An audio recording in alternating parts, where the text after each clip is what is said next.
Hello student, इस video में class 10th chemistry का chapter carbon and its compound का नेक्स्ट टॉपिक अनसैचुरेटेड हाइड्रोकार्बन के बारे में डिस्कस करेंगे। तो सबसे पहले समझ लेते हैं अनसैचुरेटेड हाइड्रोकार्बन क्या होते हैं। वो हाइड्रोकार्बन जिसमें दो कार्बन के बीच में डबल बॉन्ड या ट्रिपल बॉन्ड अगर होगा तो वो हाइड्रोकार्बन अनसैचुरेटेड हाइड्रोकार्बन कहलाते हैं। तो अनसैचुरेटेड हाइड्रोकार्बन में दो पॉसिबिलिटी होती हैं। दो कार्बन एटम के बीच में डबल बॉन्ड भी हो सकते हैं और दो कार्बन एटम के बीच में ट्रिपल बॉन्ड भी हो सकते हैं।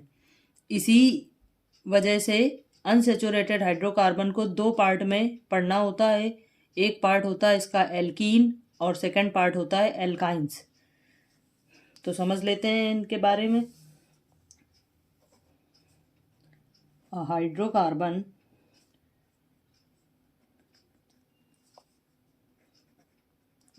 इनमें दोनों होंगे, alkene and alkynes.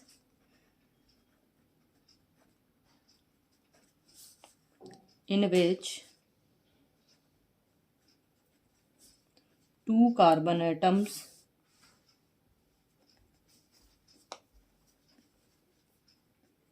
are connected by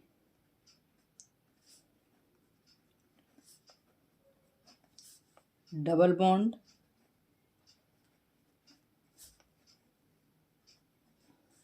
or triple bond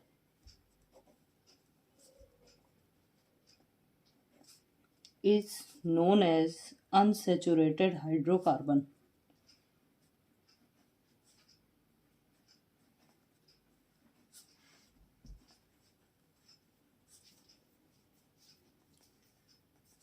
इनमें मेन चीज समझनी है, दो कार्बन एटम के बीच में या तो डबल बॉन्डिंग हो सकती है या ट्रिपल बॉन्डिंग हो सकती है। तो दो पार्ट में है। इसका सबसे पहला पार्ट समझ लेते हैं एल्कीन्स के बारे में।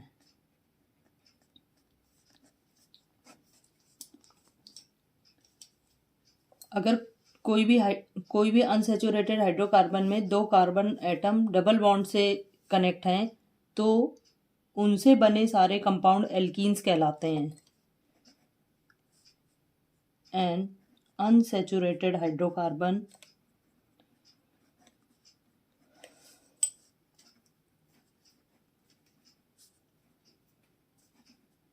in which two carbon atom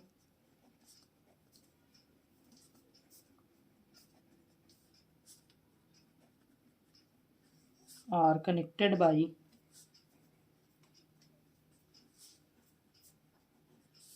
double bond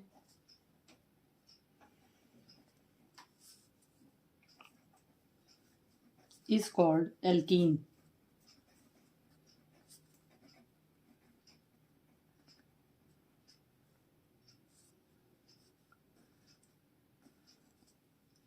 alkene का जनरल फॉर्मूला होता है द जनरल फॉर्मूला ऑफ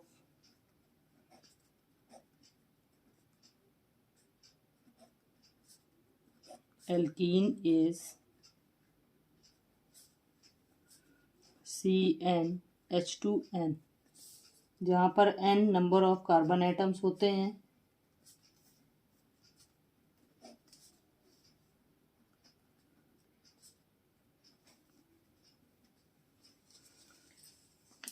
ये जो जनरल फॉर्मूले होते हैं इनमें n number of carbon atom होता है। n की वैल्यू 1 2 3 4 रखते जाते हैं और इनके जो कंपाउंड होते हैं वो सब फाउंड होते जाते हैं। तो सबसे पहले समझ लेते हैं इसमें जब n इक्वल टू 2 पुट किया जाएगा। एल्कीन्स में कंडीशन है दो कार्बन एटम के बीच में डबल बॉन्ड लगना चाहिए। यहाँ पर एक कार्बन एटम के बीच में तो डबल बॉन्ड की पॉसिबिलिटी नहीं है। तो यहाँ पर जो number of carbon atom start होंगे वो n इक्वल टू 2 से कंपाउंड का बनना स्टार्ट होता है। तो जब n इक्वल टू 2 रखा जाएगा इस जनरल फॉर्मूले में तो एल्कीन्स का या अनसैचुरेटेड हाइड्रोकार्बन का फर्स्ट कंपाउंड आएगा C2H4।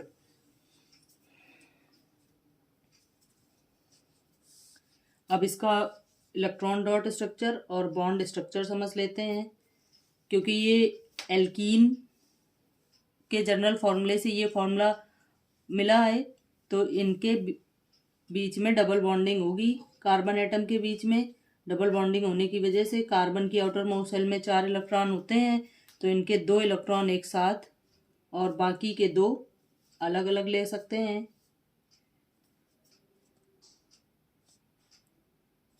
और इसमें 4 हाइड्रोजन है,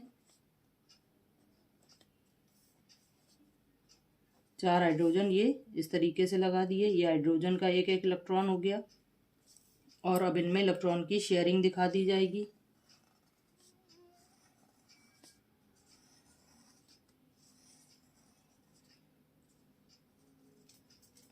कार्बन के आउटर मोस्ट शेल में 4 इलेक्ट्रॉन होते हैं, इसको 4 और चाहिए स्टेबल होने के लिए, तो 2 कार्बन से ले लेगा और एक एक हाइड्रोजन से ले लेगा और ये कार्बन स्टेबल हो जाएगा। सेम इसी तरीके से दूसरा कार्बन एटम भी इलेक्ट्रॉन शेयर करेगा। ये इसका इलेक्ट्रॉन डॉट स्ट्रक्चर हो गया।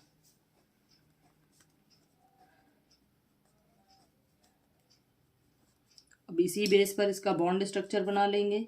तो यहाँ पर 2 इलेक्ट्रॉन की शेयरिंग, दो इलेक्ट्रॉन की शेयरिंग हुई है, या कह सकते हैं 2 पेयर ऑफ इलेक्ट्रॉन शेयर हो रहे हैं बिटवीन 2 कार्बन एटम। तो इनके बीच में लगेगा डबल बॉन्ड। हाइड्रोजन और कार्बन के बीच में एक एक इलेक्ट्रॉन की शेयरिंग हो रही है, इसलिए लगेगा सिंगल बॉन्ड। तो ये हो गया इसका बॉन्ड स्ट्रक्चर।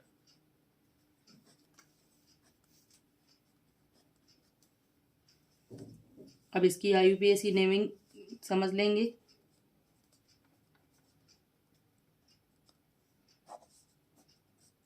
लास्ट वीडियो में बताया था 1 कार्बन एटम के लिए मैथ, 2 के लिए एथ, 3 के लिए प्रोप, इस तरीके से। तो यहाँ पर 2 कार्बन एटम है, तो हो जाएगा में जब n = 3 रखा जाएगा। ये n = 3 रखेंगे तो जनरल फॉर्मूला था CnH2n कैटेगरी का है, तो उससे इसमें फॉर्मूला हो जाएगा C3 जोड़ देंगे, तो इसका नेम हो इसकी जाएगा भी बॉन्डिंग इथीन। समझ लेते हैं। सबसे पहले इलेक्ट्रॉन डॉट, फिर नेक्स्ट एक और एग्जांपल समझ लेंगे इसका। किन्हीं भी 2 कार्बन एटम के बीच में डबल बॉन्डिंग दिखानी होगी, तो डबल बॉन्डिंग दिखाने के लिए कार्बन के इलेक्ट्रॉन की शेयरिंग इस तरीके से की जाती है। जो डबल बॉन्डिंग होगी वो सिर्फ 2 कार्बन के बीच में ही होगी। बाकी जितने भी 2 से ज़्यादा जितने भी कार्बन होंगे उनके सबके बीच में सिंगल बॉन्ड ही लगेगा। और यहाँ पर 6 हाइड्रोजन है, तो हाइड्रोजन एक यहाँ पर, एक यहाँ पर ऐड होगा, एक यहाँ पर। और कभी भी 2 कार्बन एटम के बीच में हाइड्रोजन नहीं लगता है। ये 6 हाइड्रोजन हो गए। अब इसमें इलेक्ट्रॉन की शेयरिंग कर देंगे।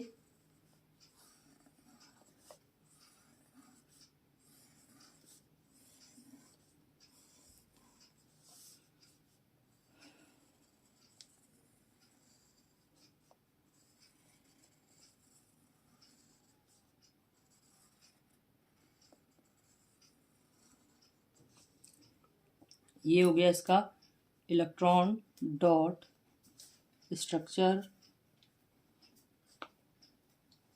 और इसी बेस पर बना लेंगे इसका बॉन्ड स्ट्रक्चर। इन 2 कार्बन एटम के बीच में लगेगा डबल बॉन्ड और फिर सिंगल, कार्बन हाइड्रोजन के बीच में सिंगल बॉन्ड।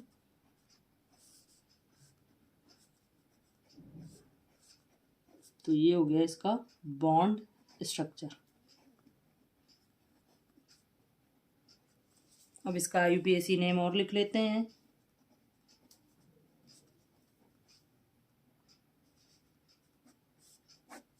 यहाँ पर 3 कार्बन एटम है, तो इसलिए हो जाएगा प्रोप।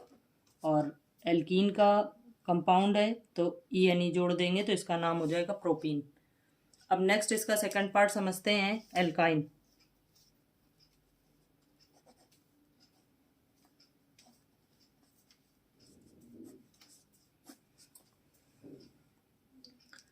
एल्काइन में 2 कार्बन एटम के बीच में ट्रिपल बॉन्डिंग होगी।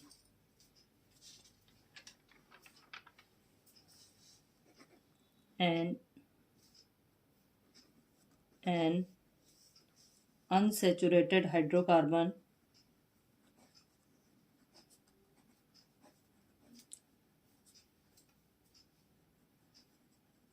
in which two carbon atoms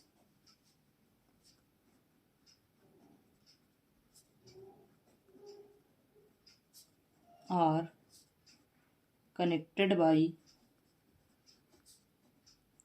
triple bond.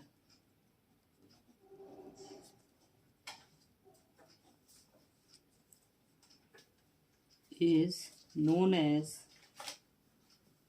alkyne.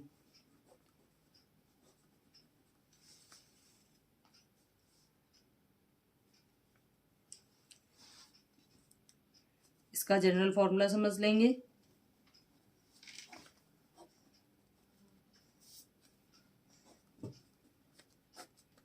CnH2n -2। यहाँ पर भी n इक्वल टू या n जो होगा वो नंबर ऑफ कार्बन एटम होंगे।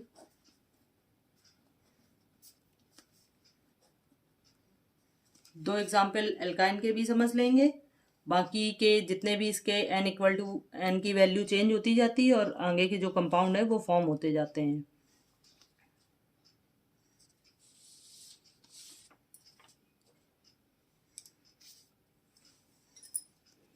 तो इसमें पहला होगा n इक्वल टू 2 जब रखा जाएगा, जनरल फॉर्मूला था इसका CnH2n -2।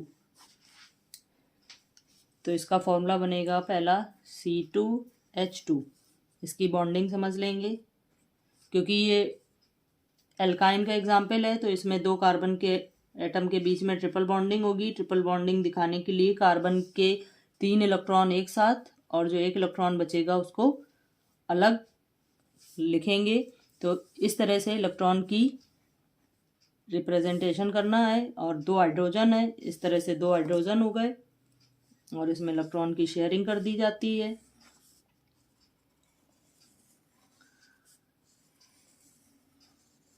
ये इसका इलेक्ट्रॉन डॉट स्ट्रक्चर हो गया।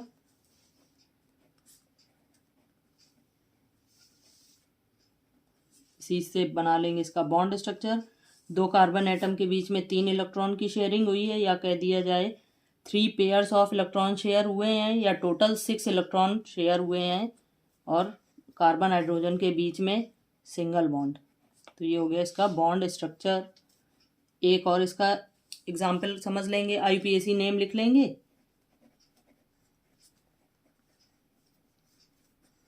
IUPAC नेम 2 कार्बन होने की वजह से एथ, और ये एल्काइन का कंपाउंड है तो हो जाएगा, इसमें जोड़ लेंगे YNE, तो इसका नेम हो जाएगा IUPAC इथाइन।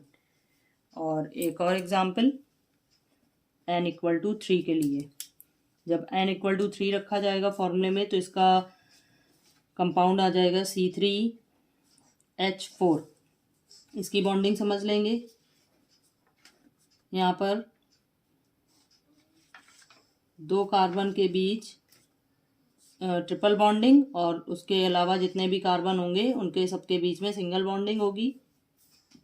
हाइड्रोजन 4 आए तो 3 हाइड्रोजन इस कार्बन से जुड़ जाएंगे और कार्बन के बीच में नहीं लगाते हैं हाइड्रोजन तो 1 हाइड्रोजन लग जाएगा इस कार्बन में। अब इसके इलेक्ट्रॉन की शेयरिंग कर देंगे।